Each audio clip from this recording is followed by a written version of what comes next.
국립정신건강센터의 조사에 의하면 한국인의 10명 중에 7명이 최근 1년간 극심한 스트레스를 경험했다라고 응답을 했는데 2년 전, 즉 코로나 끝나고 바로 그때보다 더 많은 수치입니다. 한병철이라고 하는 철학자가 10년 전쯤에 피로사회라는 책을 썼거든요. 최근에 책을 다시 내셨습니다. 제목이 불안사회입니다. 이 불안의 분위기는 희망이 싹을 질식시키고 불안이 지배하면 자유가 사라진다. 그래서 오늘날의 시대를 불안사회라고 정의를 내립니다. 최근에 제가 좋아하는 신학자의 책이 하나 번역이 되었습니다. 여러분들에게도 소개를 드리고 한번 읽어보시면 좋겠다라고 생각이 드는데요. 헬무트 틸리케라고 하는 독일의 신학자이자 목회자입니다. 제2차 세계대전 당시에 목회를 하셨어요. 본해포와 어깨를 나란히 하는 참 귀한 분인데 책이 얇습니다. 그러나 결코 가볍게 읽을 책은 아니지만 불안에 대한 주제를 다루고 있어요. 제목이 하나님의 침묵이라고 하는 책입니다. 두란노에서 나왔는데요. 이 틸리케가 말하기를 이 불안이라고 하는 것은 안 믿는 사람에게만 있는 게 아니고 신앙인에게도 불안이 찾아온다는 겁니다. 그래서 신앙의 가장 큰 위기가 무엇이냐라고 하면 하나님의 침묵이라고 하는 거죠. 하나님께 기도하고 부르짖는데 하나님의 응답이 없을 때 신앙인의 위기가 오고 불안이 온다는 겁니다.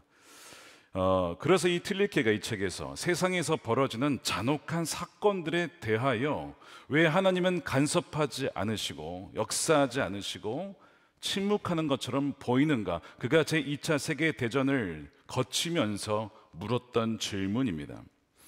독일어에서 불안을 뜻하는 단어가 앙스트라고 하는데 이것은 라틴어에서 나온 단어입니다. 그래서 직역하면 숨통을 조이다라는 그런 의미를 갖고 있어요. 그래서 이 앙스트를 직역하면 사실은 궁지라는 뜻입니다.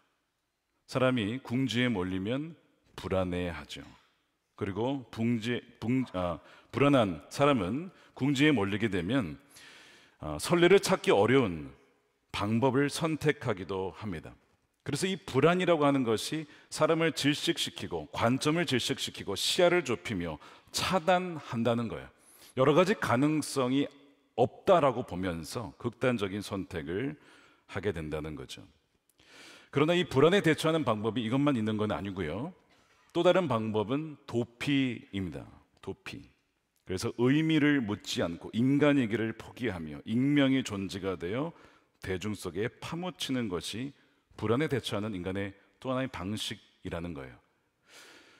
참 놀랍게도 여러분 신앙인으로 우리가 지금까지 쭉 살펴본 다윗이 바로 그러했습니다. 불안에 대처하는 방식 중에 다윗이 선택한 것 중에 하나는 바로 도피였습니다. 우리가 26장까지 살펴봤습니다. 우리가 연말까지 이 사무엘상을 마쳐야 하기 때문에 27장, 28장을 자세히 다룰 수는 없었지만 27장에서 다윗은 말도 안 되는 결정을 내립니다. 뭐냐면 사울을 피해서 적국인 블레셋으로 망명을 하게 되어지는 그런 결정을 내리게 돼요. 그 왜 그러냐? 여러분 왜 그럴까요? 불안하기 때문에 그렇습니다. 여러분 다윗도 불안했다는 것이죠. 27장 1절 보시기 바랍니다. 다윗이 혼자서 생각하였다. 이제 이러다가 내가 언젠가는 사울의 손에 붙잡혀 죽을 것이다. 불안해하고 있죠. 살아나는 길은 블레셋 사람이 땅으로 망명하는 것뿐이다. 과연 그것뿐이었을까요? 정말? 사람이 불안하면 숨통이 조여지면서 가능성이 차단이 되면서 관점이 좁아지니까 그것밖에 길이 없다라고 생각을 하는 거예요. 다윗도 그런 선택을 내립니다. 그래서 말도 안 되는 결정이죠. 여러분 안중근 의사가 일본에 망명했다. 여러분 상상할 수 있겠습니까? 약간 그런 일이 벌어지게 된 거예요. 왜냐하면 지속적인 사울의 공세에 지쳤기 때문에 많은 독립군들이요 10년, 20년 지나자 이제는 가망이 없다. 그래서 변절하기 시작합니다. 시간의 장사가 없다는 거예요. 오래 버틸 수가 없었다는 것이죠. 여러분 다윗도 예외가 아닙니다. 불안정한 삶, 외적인 환경이 너무나 불안정하니까 그래도 살기 위해 이 600명의 사람들이 죽기보다는 살기 위해 망명을 선택한 거예요. 누가 그에게 돌을 던지겠습니까? 이 600명을 살리기 위한 결정이었는데, 그래서 불안정한 삶을 극복하기 위해 가는 거죠. 그러나 역시 동시에 다윗은 불안했습니다. 불안정과 불안은 비슷해 보여도 다르죠. 불안정하다는 것은 외적인 조건이 흔들린다는 것을 의미한다면, 불안하다는 것은 심리적으로 흔들리고 있다는 것입니다. 그래서 이 다윗은 불안정하면서도 불안한 상태에 있다가 결국 블레셋으로 망명을 간 것이죠. 왜 그렇다고요? 앙스트 때문에, 숨통을 쥐어왔기 때문에 그렇습니다. 그래서 이 600명과 함께 블레셋의 도시국가의 통치를 하는 이 대표 왕이 아기스 왕인데, 아기스 왕에 가서 그에게 신임을 얻어요. 살아남아야 되니까 어떻게든지 살아남기 위해서 신임을 얻어서 그 블레셋에 살게 되는데, 1년 4개월 이상을, 꽤 긴 시간을 블레셋에서 살게 됩니다. 이때 하나님은 도대체 무엇을 하고 계셨을까요? 왜 하나님은 침묵하는 것일까요? 어떤 분들은 이 다윗의 행동이 이해가 되지 않는다라고 욕할지도 모르겠습니다. 비난할지도 모르겠습니다. 어떤 이스라엘 백성들은 아무리 다윗을 존경해도 어떻게 블레셋에 망명할 수가 있어, 그렇게 욕할지도 몰라요. 사실 다윗의 흑역사입니다. 그러나 성경은 감추지 않습니다. 다 드러내 보이고 있어요. 왠지 아십니까? 이것이 우리의 모습이기 때문에 그래요. 누구든지 다윗의 위치에 있었더라면 이렇게 하지 않았겠습니까? 나 혼자란 몰라도 600명이 같이 있는데 이들을 살리려면 어떻게 광야에서 계속 삽니까? 그러니까 차라리 망명을 해서라도 살리자라는 마음으로 간 거 아니겠습니까? 성경은 무슨 얘기를 하고 있냐면, 다윗은 신이 아니다, 연약한 인간인 것을 보여주고 있어요. 그도 두려워했고, 그도 떨었고, 그도 불안해했다라는 것을 보여줘요.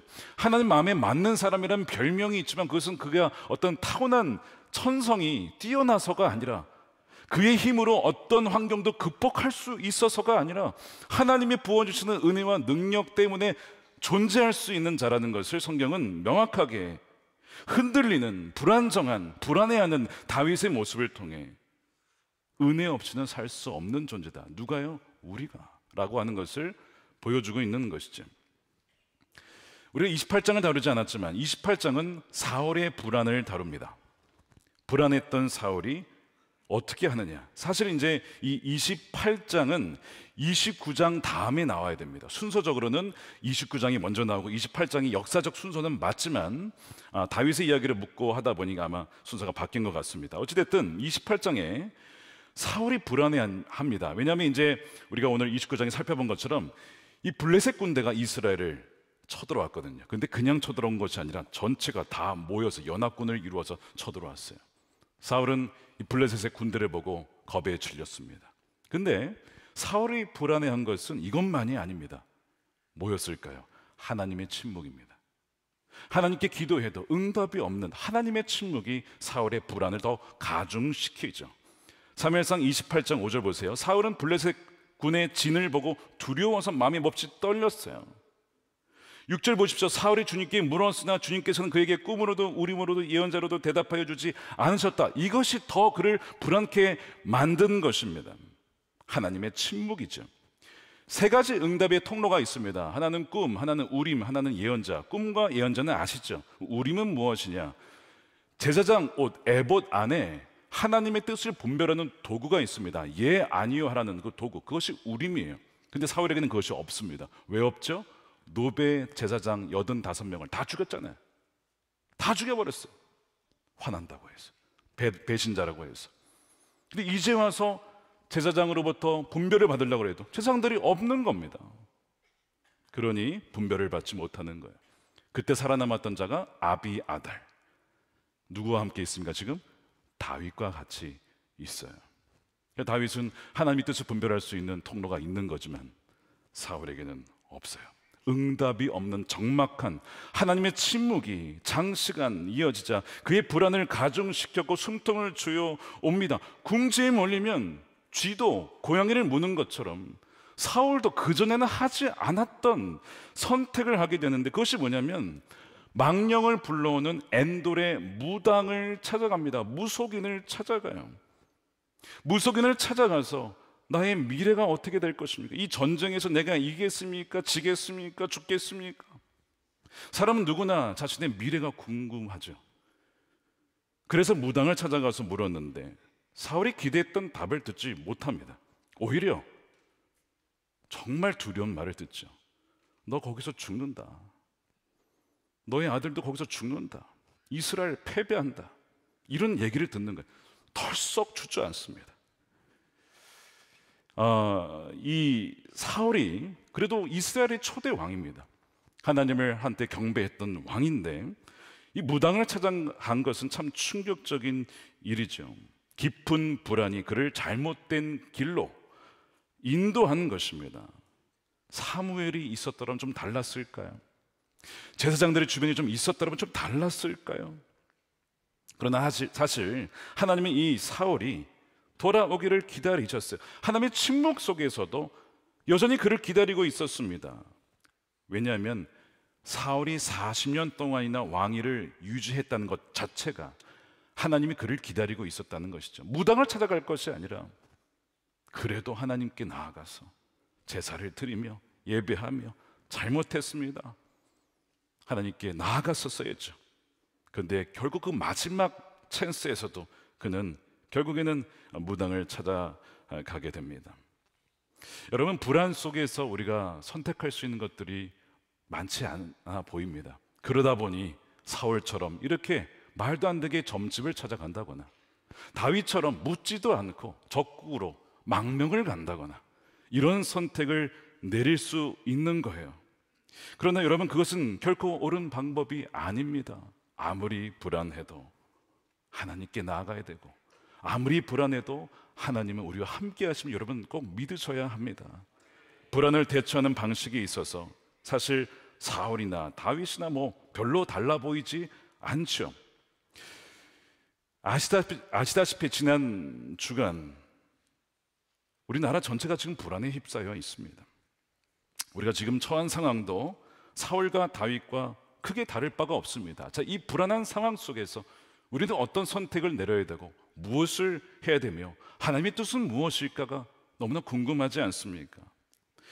오늘 말씀을 통해서 우리가 주목할 점이 있는데, 블레셋 의로의 망명이라고 하는 이 다윗의 해결책은 문제를 해결하기보다 사실은 더 악화시켰다는 것을 먼저 보여주고 있습니다. 말씀드린 것처럼 블레셋이 아벡이라고 하는 곳에 집결을 했어요. 근데 참 문제가 무엇이냐면 이 블레셋과 함께 아기스 왕과 다윗과 600명의 부하들이 함께 여기에 참여를 하게 됩니다. 무슨 얘기예요? 곧 이스라엘과 전쟁을 벌여야 됩니다. 누가요? 다윗이 동족과 칼을 겨누어야 되는 상황에 처하게 된 것입니다. 기가 막힌 상황이죠. 자, 그렇다고 해서 지금 이 다윗이 나올 수가 있겠습니까? 못 나옵니다. 그러면 스파이라고 해서 죽임을 당할 거예요. 그렇다고 해서 가만히 있으면 전쟁을 해야 됩니다. 이런 말도 안 되는 딜레마에 빠진 거예요. 왜 그렇죠? 하나님께 묻지도 않고 불안하다고 하여서 망명을 했기 때문에 그 결과가 바로 이 최악의 딜레마, 이러지도 못하고 저러지도 못하는 상황 가운데 처하게 된 것입니다. 그러니까 이 성경은, 오늘 말씀은 우리가 불안하다고 하여서 섣불리 살아남기 위하여 하는 그 어떤 행동이 오히려 더 위험을 초래할 수 있다, 우리를 올가매는 올무가 될 수 있다라고 하는 것을 보여주고 있습니다. 이 다윗과 비슷한 상황에 처한 분이 계신데 저희 교우분은 아니지만 허락을 받고 나누겠습니다. 이분이 직장을 계속 옮겨 다니셨어요. 정확한 이유는 저에게 말씀해 주지 않으셨지만 첫째 직장, 둘째 직장, 셋째 직장을 다니다가 넷째 직장을 갈까 말까 고민을 했습니다. 근데 마음에 더 이상 움직이지 말아라, 멈춰야 된다라는 내적인 마음이 있었대요. 그리고 여러 가지 사인을 통해서 여기서 움직이면 안 된다, 가면 안 된다라는 어떤 그 나름대로의 사인들이 있었다고 합니다. 심지어 마지막에 결정하기에 앞서서 아내가 옆에서 당신 후회하지 않을 수 있는 자신이 있겠어? 이렇게 묻더래요. 그래서 그 아내에게 나 후회하지 않아, 괜찮아. 그래서 결국에는 네 번째 직장으로 갔어요. 여러 가지 기대를 갖고 갔죠. 그러나 기대와는 180도 다른 환경이었습니다. 여러 가지 면에서 재정적인 면이나 관계적인 면이나 업무 여건이나 환경, 모든 것이 자신의 생각과는 정 반대 상황에 처하게 된 겁니다. 그렇다고 해서 나올 수도 없고 갈 수 있는 것도 없고, 그렇다고 머물면 너무 힘드니까 이분이 딜레마에 빠진 거예요. 목사님, 저 어떻게 해야 합니까? 어떻게 해야 되죠? 라고 하면서 이분의 고백이 무엇이냐면, 이것이 지금 상황이 너무 고통스럽고 아픕니다. 언제 고난이 끝날지, 끝은 날지 참 두렵습니다. 아내도 힘들어합니다. 아이들도 힘들어합니다. 하나님께 이 회사에서 건져달라고, 길을 열어달라고 부르짖지만 아무런 응답이 없는 것 같습니다. 하나님은 침묵하십니다. 저는 이제 많이 지쳤습니다. 하나님의 음성을 듣고자 말씀도 읽어보지만 들려오지 않습니다. 이제라도 하나님이 기뻐하시는 곳으로 가고 싶지만 어떻게 할지 모르겠습니다. 목사님, 저를 위해 기도해 주세요. 여러 차례 이분이 연락을 하셨어요. 이런 비슷한 상황에 처한 분들이 여러분 한두 분이 아닐 겁니다. 즉, 이러지도 못하고 저러지도 못하고 섣불리 결정한 것 때문에 지금 엄청난 고난 가운데 있는 분들이 상당히 많이 있습니다. 사실 다윗의 입장에서는 이 600명 살리고자 한 망명의 결정이었는데, 이제는 동족을 죽여야 하는, 동족과 싸워야 되는 그런 절체절명의 위기에 처해 있는 것이죠. 바로 불안 때문에 그랬다는 거예요. 불안 때문에. 성경에서 뭐라고 하냐면 로마서 8장에 이렇게 되어 있어요. 24절에 우리는 이 소망으로 구원을 얻었습니다. 눈에 보이는 소망은 소망이 아닙니다. 여러분들이 지금 소망이라고 붙잡고 있는 거, 여러분 소망 아니라는 거예요. 그게 돈이든 부동산이든 건물이든 무엇이든 간에 눈에 보이는 것은 참 소망이 될 수 없다. 그건 다 무너진다는 것입니다. 그러면 무엇이 소망입니까? 보이지 않지만 살아계신 주 하나님, 주 예수 그리스도, 선한 목자 되신 주님이 우리의 진정 참 소망이 되시는 것이죠. 그래서 우리가 보이지 않는 것을 바라면 참으면서 기다려야 하지 않겠습니까? 왜냐하면 하나님을 사랑하시는 자 모든 것이 합력하여 선을 이루시기 때문에 그렇습니다. 여러분, 우리가 지금 바로 불안하고 앞이 보이지 않을 이때야말로 우리가 믿음이 있는 자인지, 이때야말로 우리가 정말 소망을 붙잡아야 될 때라고 하나님 말씀하고 계시는 거예요. 29장에 사실 다윗이 기도하는 장면은 이 본문에는 나와 있진 않지만, 그렇다고 해서 그가 기도하지 않았다는 것은 아닙니다. 시편 13편에 보면 다윗의 시편이라고 되어 있는데 거기에 이런 표현이 나와요. 내 영혼이 번민하고 종일토록 마음에 근심하고 있습니다. 이렇게 얘기를 해요. 번민했다는 거예요. 무엇에 번민했을까요? 저는 상상하기를 다윗이 블레셋 이방 땅에 가서 망명한 삶을 살면서 번민하지 않았을까요? 내가 이렇게 살면 안 되는데, 내가 더 이상 이 땅에 머물면 안 되는데, 이러지도 못하고 저러지도 못하고 번민하면서 괴로워하는 이 다윗의 심정을 표현하는 것이 아닐까. 그러면서 다윗은 가만히 있었던 것이 아니라 3절에 이렇게 기도를 해요. 여호와 내 하나님, 나를 생각하사. 이 무슨 얘기냐면, 한 저 잊으신 거 아니시죠? 저 블레셋 땅에 왔다고 저 잊으신 거 아니죠? 나를 생각하사 응답하여 주시고 침묵하지 마시고 나의 눈을 밝혀 주소서. 제 눈에 주님이 보이지 않지만 제 눈이 열리면 어느 곳에 있든지 주님 나와 함께 하심을 보겠습니다. 제 눈을 열어주십시오. 불안한 삶 속에 하나님이 안 보이는 것 같지만 눈을 밝혀달라고 기도하고 있어요. 비록 몸은 적국에 와 있고 적의 군대에 합류해 있지만 그의 마음도 하나님을 등진 것은 아니었습니다. 이것이 다윗과 사울의 다른 점이었어요. 마음만은 여전히 하나님을 향해 있었다는 것이죠. 그러니까 다윗의 연약함이에요. 연약함. 우리에게도 연약함이 있죠. 근데 하나님께서는 이 연약함을 멸시하거나 야, 너 왜 그러고 사냐 이렇게 하지 않고 우리 연약함을 아신다고 했어요. 아셔요. 우리의 부족함을 아십니다. 그래서 이 다윗이 그렇게 기도했는데, 아까 그 여인의 기도처럼 이렇게 기도할 수도 있어요. 여인이, 여자가 와서 여호와께 절하여 이르되 주여 저를 도우소서. 주님 저를 불쌍히 여겨주십시오. 저를 도와주십시오. 여러분, 어떻게 기도할지 모르면 그렇게 기도해 보세요. 그냥 이렇게 기도하면 좋습니다. 주님 저를 도와주십시오. 저도 이렇게 자주 기도해요. 너무나 막막할 때, 어떻게 해야 할지 모를 때 주님 저를 도와주십시오. 불쌍히 여겨 주십시오. 그렇게 기도를 해요. 자, 그러면 성경 약속이 뭔지 아십니까? 우리 연약함을 아시는 주님께서, 성령께서 우리를 대신하여 간구하고 기도해 주신다는 거예요. 그것이 로마서 8장 26절입니다. 이와 같이 성령께서도 우리의 약함을 도와주십니다. 뭐라고 돼 있어요? 약함을 도와주신다고요. 우리는 어떻게 기도해야 할지 알지 못하지만 성령께서 친히 이루 다 말할 수 없는 탄식으로, 주님, 저 영혼 어떻게 하실 겁니까? 저 영혼 어떻게 하실 겁니까? 성령께서 말할 수 없는 탄식으로 우리를 대신하여 간구해 주시는 거예요. 저 영혼 살려주십시오. 건져주십시오. 이 다윗의 상황 보세요. 지금 우리 상황 비슷하잖아요. 이거 빠질 수도 없고 갈 수도 없고 이 상황 속에서 있는 저 다윗을 살려주십시오. 그래서 정말 하나님께서 살게 하시는 것처럼 성령께서 간구해 주시는 거예요. 27절 보십시오. 사람의 마음을 꿰뚫어 보시는 하나님께서 우리가 무엇이 있어야 하는지, 우리 마음이 어떤지 다 아십니다. 성령의 생각이 어떤지를 아십니다. 성령께서 하나님의 뜻을 따라 성도를 대신하여 간구하시기 때문입니다. 여러분, 이것은 복음입니다. 기쁜 소식이에요. 내가 무엇을 위해 기도해야 될지, 어떻게 기도해야 될지 모를 때에도 주여 저를 도우소서라고 하면 성령께서는 하나님의 뜻을 따라 우리를 위해서 하나님께 간구해 주시는 것이구나. 이것이 얼마나 위로가 되고 얼마나 힘이 되는지 몰라요. 예수님이 침묵하셨다고 해서 안 계신 것이 아니라, 같이 계셨어요. 말할 때보다 더 분명하게 풍랑을 잠재우시고 그들을 구원하신 분이 바로 주님이십니다. 마찬가지로 하나님의 침묵의 상황 속에서 주님은 여전히 우리에게 가장 완전한 사랑을 주시는 분이신 줄로 믿으시기를 축복합니다.